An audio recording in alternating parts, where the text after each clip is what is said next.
Assalamu alaikum. Welcome to my channel M.Asif Math Corner.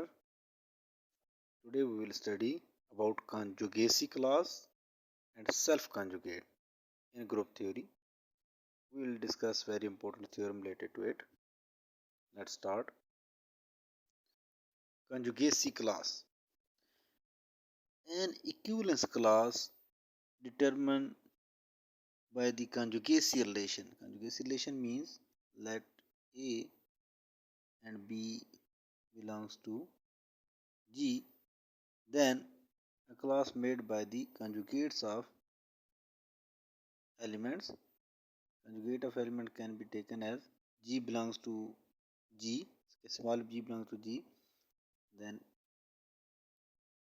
the class by made these type of elements, the conjugates of each other, that class is called conjugacy relation class. So between the elements in G are called conjugacy class. A conjugacy class consisting of elements conjugates to an element.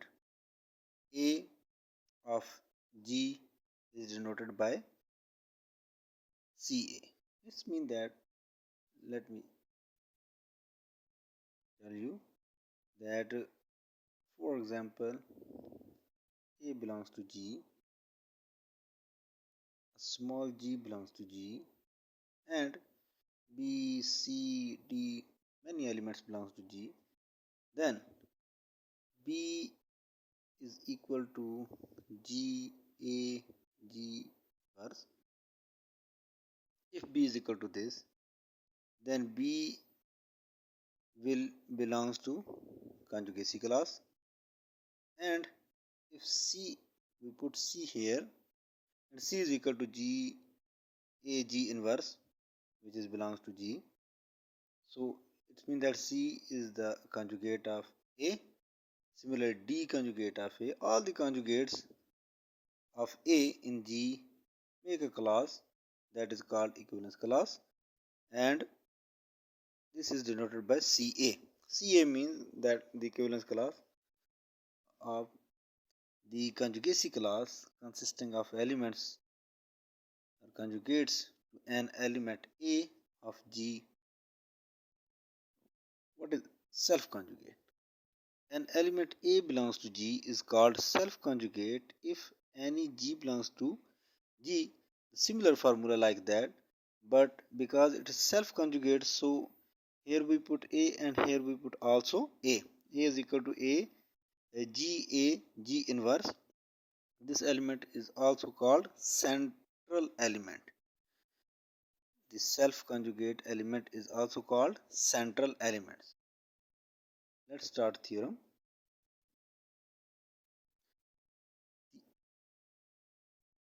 Here I need your attention. The statement is very important to understand.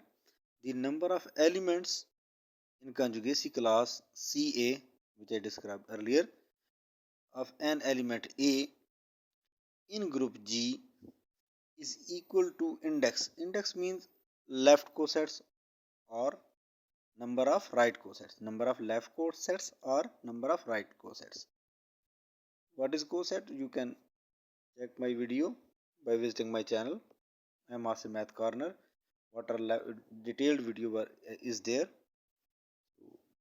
Shortly, I said, told you that we take a subgroup from G and take all elements one by one from left side, multiply.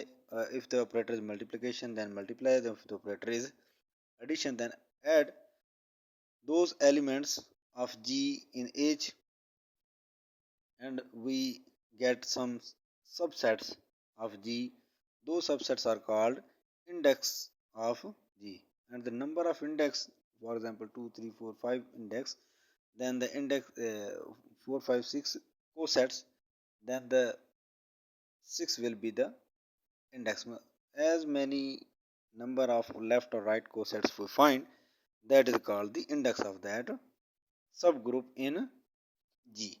So of its normalizer. What is normalizer? Normalizer, we take some elements and make a set from G and commute all the elements of G. The element those commute with that set, whole set, make a group that is called normalizer. So about normalizer, there is also my video. You will find in my channel M.Asif Math Corner. Let's come to the theorem. He told that the statement is this: the elements in conjugacy class CA will be equal to the index of normalizer of in G. These these are two groups. He is asking us to prove that the number of elements are same in class conjugacy class CA by element A and the index of its normalizer in G. So we will prove it by using isomorphism at the, or bijective mapping. We say that if we find a mapping which is bijective, then we know that the bijective mapping is also one to one and also onto. So onto one to one mean every element has pre-image for other element, and onto means the total range is used, so no element remains. It's me these two things, these two mappings clear us that the number of elements in both sets are same. Let G be a group of and A belongs to G. Let CA be the conjugacy class of G containing A. Let N is equal to normalizer of A in G. N is the normalizer of A in G. That is here is described. Let sigma be the collection of right cosets of normalizer.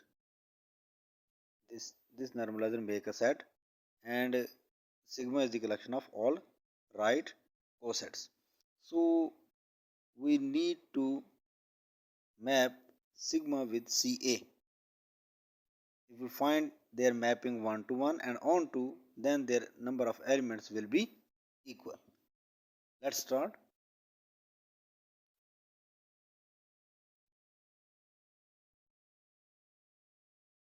Let's start. We have to show that the number of elements in sigma is equal to the number of elements in CA. Define a mapping. Define a mapping phi from sigma to CA.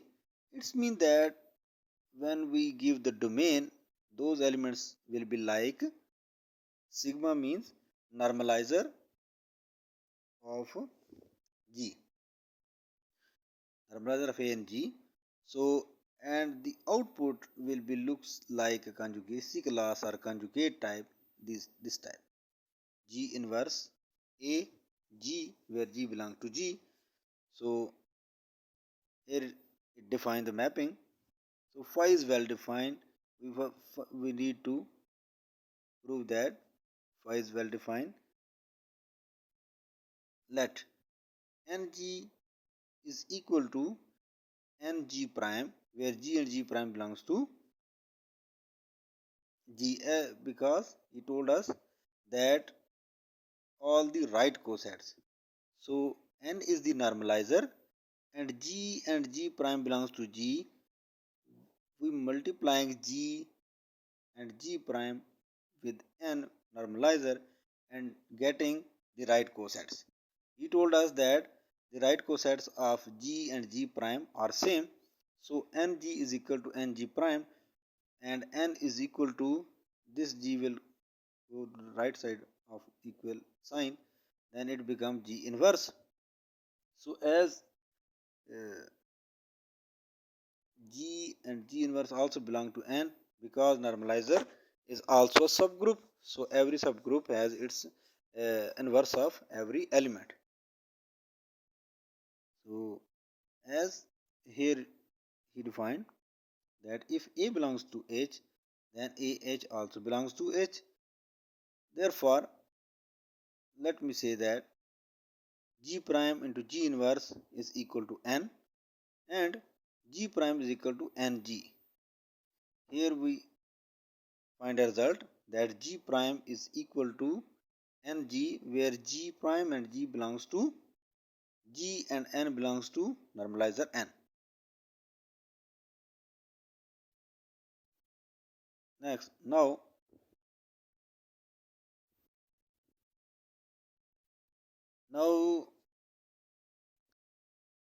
the G prime inverse A into G prime will be equal to, because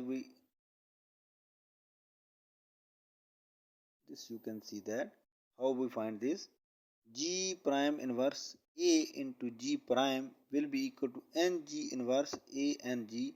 How it comes? You can see here we find a proof that G prime is equal to NG. So in the place of G prime we can put NG.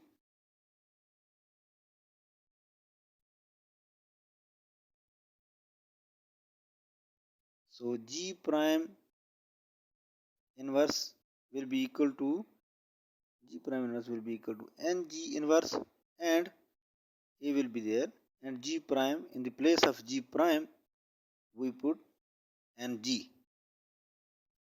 So here the property of inverse, using property inverse, the order of N and G will change, and G inverse into N inverse into A into NG, this will be equal to, by applying associative law, G inverse come out, and N into N inverse A N is into G. So because it is the element of CA, N inverse A N will be equal to A, because that was conjugacy class. So those R elements are looks like this. So G inverse is A into G. So here we proved that G prime inverse AG prime is equal to G inverse AG. It means that prime of G and G are same elements. So their mapping will also give us the same result. The phi of NG prime is equal to phi of NG. It means that phi is well defined. So as we proved that NG prime is equal to NG, it means that when we apply the phi, we get result the elements of conjugacy class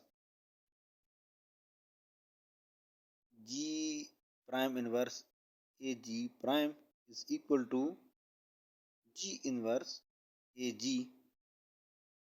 Here now this inverse will come here, and this G will come here by in the form of inverse. So by applying associative law, G prime into G inverse whole inverse into A G prime G inverse, by applying inverse property and associative law is equal to A, and this is the element, this is G into G inverse belongs to N, and G prime belongs to NG. What it means? It means that we find result before that G into G prime, and here we find that G belongs to G prime belongs to NG. So It's mean that, but G prime belongs to G prime as well. It's mean that G and G prime will contain in Ng. Similarly, Ng contain in Ng prime. It's mean that Ng is equal to Ng. The phi is 1 to 1 here proved. So also phi is onto because each element of conjugacy class G inverse Ag is the image of right cosets Ng. So it's mean that phi is bijective, and as phi is bijective, it's mean that all the elements of Ca are equal to the normalizer of A in G. Hence proved. So consequently, the set sigma and Ca have the same number of elements. Therefore, the number of elements in Ca are equal to the index of normalizer of A, because we put sigma is equal to index of normalizer of A. So it's mean that number of elements in class in conjugacy class will be equal to number of elements of normalizer of X in G. Here we conclude two results from this theorem. Corollary: let G be a finite group and A belongs to G, then the number of elements of in the conjugacy class Ca divide the order of G. As by Lagrange's theorem, the index divide the order of G, and here the number of elements of conjugacy class are equal to the index of normalizer or left coset and right cosets. So their number is equal, that's why they both divide the number of order of G. And the second result is the number of elements in conjugacy class of an element in a group is finite if and only if index of normalizer of that element is finite. Hope you understood. Thank you so much.